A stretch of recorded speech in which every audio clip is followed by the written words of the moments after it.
Every person needs to have a knock it out of the park chocolate chip cookie recipe in their arsenal, and this is that cookie recipe. We've tested dozens of variations in the quest to find the perfect cookie, and to me this is how cookies should be. It's crunchy on the outside and soft on the inside. And in addition to showing you how to make the cookies, I thought it would also be fun to just dive into the science of why certain ingredients or certain steps are used so that you can understand baking a little bit better. So let's get started.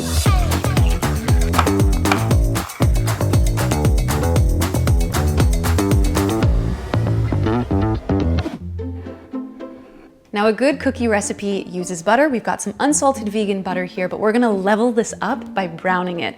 This is the secret step that really sets these cookies apart. So we're gonna start with adding this butter to a saucepan. Let it melt down. Eventually, you're gonna see it starts to foam. This is normal.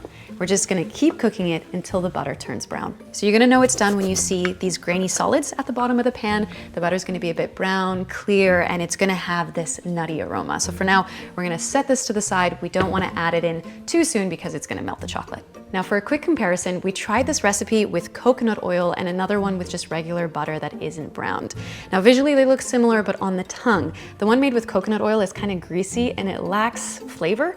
And the one that's using just regular butter, it also lacks that depth and complexity of flavor, but it's all right. It just tastes like, you know, your typical chocolate chip cookies. All right, next, let's grab a bowl. We're gonna add to it both brown sugar and granulated sugar. So you might be wondering, why two different kinds of sugar? Why not just one? Well, it's a strategic choice. Brown sugar gives a caramel-like flavor, so that's lovely, but it also has molasses in it, and that adds moisture. So the cookies are gonna have more of this like soft and chewy center. And then the granulated sugar, that helps to crisp and harden up the outside, so it has a lovely crunch, and that's because of the way that the sugar crystallizes. All right, next, we're gonna add in some milk. And then lastly, vanilla extract, and we can now pour the slightly cooled brown butter over everything and mix it all together. Look at that beautiful golden color. Next, we're gonna measure out our flour, but a little bit of background first.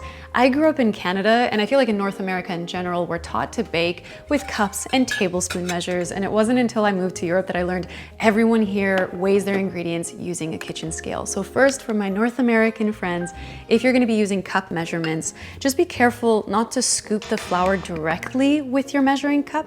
This is gonna pack it down too much, and then we're gonna be adding too much flour. So instead, what you wanna do is just gently spoon the flour into the cup and then level it off. That being said, the best method for accuracy is always to use a kitchen scale if you can. Baking is a science and precision really matters, so the Europeans know what's up, but either way, we have both metric and imperial units of measure on our website for this recipe. So now, we're gonna sift the flour into the bowl. We're also gonna add some baking powder, baking soda, and salt.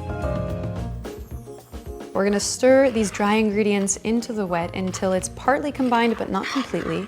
And then finally, for the star of the show, we're gonna chop up some dark chocolate into big, satisfying chunks. I always prefer to chop my own chocolate because it just creates these irresistible, melty pools of chocolate, whereas chocolate chips, in my opinion, they tend to hold their shape, but those work too if you prefer. We can then add these chocolate chunks to our bowl and stir until it's just combined, but make sure not to overmix. Now we're gonna chill our dough for exactly 1 hour. And just as a little experiment, we also baked some of these cookies without first refrigerating it, just to see what would happen. And I think when you take a look, you'll see what went wrong. They obviously spread too much. This is like a pancake cookie. So why we refrigerate is it helps to solidify the fat, and that's gonna help prevent spreading, excessive spreading during baking. When the dough is finished cooling, we can start to make our cookies. I like to use an ice cream scooper for this, just because it creates uniform little cookies, but otherwise you can just like scoop up about 2 tablespoons worth and roll it into a ball. And then we're gonna place them on a lined baking tray. Just leave about 5 centimeters or so between each cookie, because they do spread. And then for a bakery style look, I like to just put 1 or 2 chocolate chunks on top of each cookie. All right, now we can bake these 1 tray at a time on the middle rack of the oven. It's been preheated to 350 Fahrenheit or 180 Celsius, and we're gonna bake it for 13 to 14 minutes or until they're golden. It's also worth mentioning that our oven is top and bottom heating only, so not fan assisted. If you've got a fan on, it's gonna overcook the cookies. When cookies come out of the oven, they tend to spread unevenly, and that's totally okay. But if you're going for a bakery style look, a little hack is to grab a cup and then just place it upside down over top of the cookie and give it a little shimmy.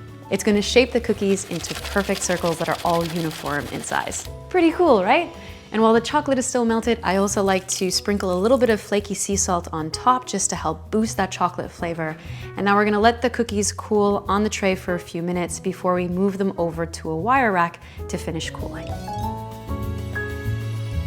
And there you have it, folks. The best bakery-style chocolate chip cookies, crunchy on the outside, soft on the inside, with a lovely complex flavor from browning the butter, and of course, those pools of melted chocolate. Ugh, it's so good. Oh, these are so good. Wow. Perfect. Thank you. The full recipe for this is on our website. The link is in the description box below. And if you're hungry for even more cookie recipes, more baked goods, more wholesome meals, we have a Pick Up Limes app. If you want to check it out, you can get 7 days for free. I'll leave a QR code for you right here, and there's also a link in the description box below. And thanks for baking with me today, friends. I really appreciate it. I hope you love these cookies. Pick Up Limes signing off, and I'll see you in the next video. I'm sure it'll also work out just fine. That was terrible. 2 tablespoons worth of an hour. That was aggressive. Gosh. Without first refrigerating it. These without first refrigerating.